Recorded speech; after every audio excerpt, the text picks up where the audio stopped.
Hello, this is Kaz at Rally Subaru, and in this video I want to touch on some of the differences between the 2021 Forester convenience and touring trims, because they are very similar. It's just a very few technical and mechanical differences between the two, but looking at them it's almost impossible really to tell the difference between the two until you know what you're looking for and know where to look for those key differences. So without further ado, let's have a look at these two that I've pulled up here and get to know them a little bit better.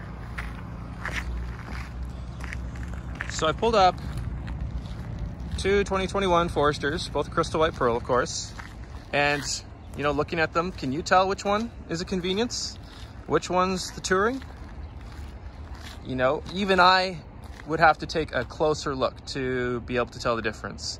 My first clue would be, if I can spot it, would be the sunroof.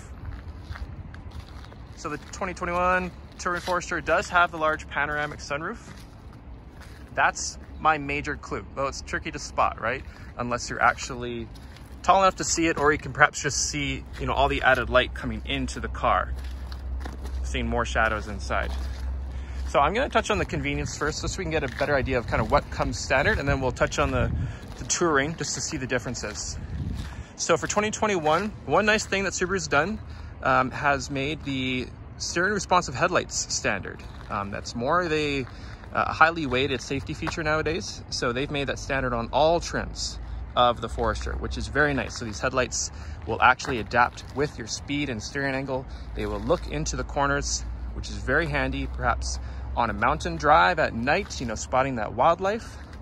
But even I've noticed that going slow speeds, you know, going like 30 kilometers an hour, maybe going through residential area, you know, those lights looking into the corner, perhaps spotting pedestrians who maybe not, may not be that visible otherwise. So that's a nice touch.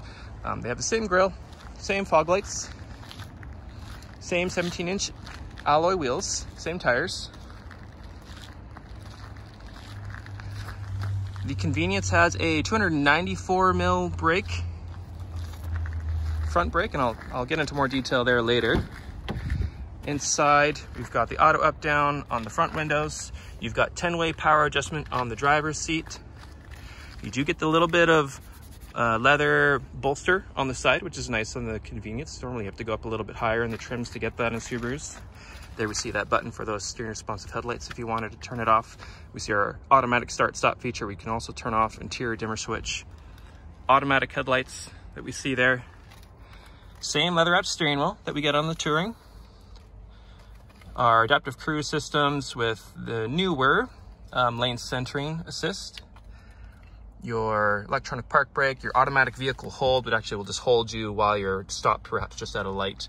Your X mode, dual stage, heated front seats, dual zone climate control, which is really nice on a convenience. It's nice for, you know, him and her, so they say.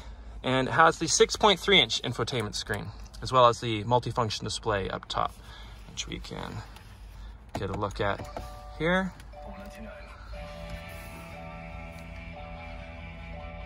Nice to view, you know, changes you make to your climate settings down here when you make a change.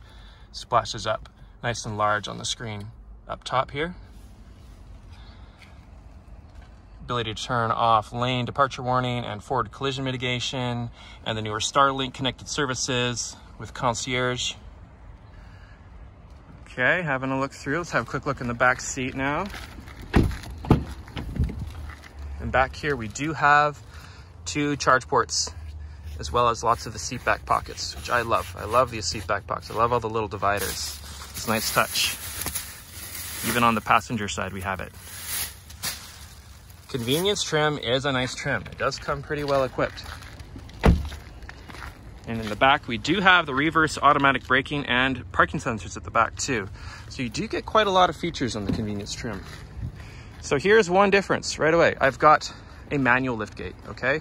So there's a few techie differences, a few mechanical differences between the two,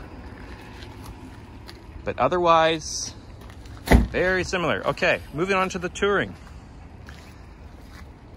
So here's one key difference right here. Our blind spot and rear cross traffic alert. So we see that on the inside portion of our mirrors there. It used to be in the glass. Kind of gets lost in the view, when you got bright lights that are trying to shine through where otherwise your blind spot would be illuminating. So that's a much better location. Inside, we've got a few more buttons here. So there's that blind spot rear cross traffic. Now we do have a power lift gate with memory function as well. Same seats. Got that leather bolster, 10-way power on the driver's side. Okay, same controls here. Dual zone climate, but now we get the 8-inch screen here. So it's the same functionality, all the same features, just a bit more real estate to work with, which is nice. And that large panoramic sunroof. Looking in the back, what do we have here? Now we have rear climate vents as well as the charge ports. So nice touch. Nice touch if you've got kids or pets in the back. Coming around to the back. Now we get that power lift gate. Opens up nice and quick. Otherwise it's the same. We still have that cargo tray, still have that cargo cover.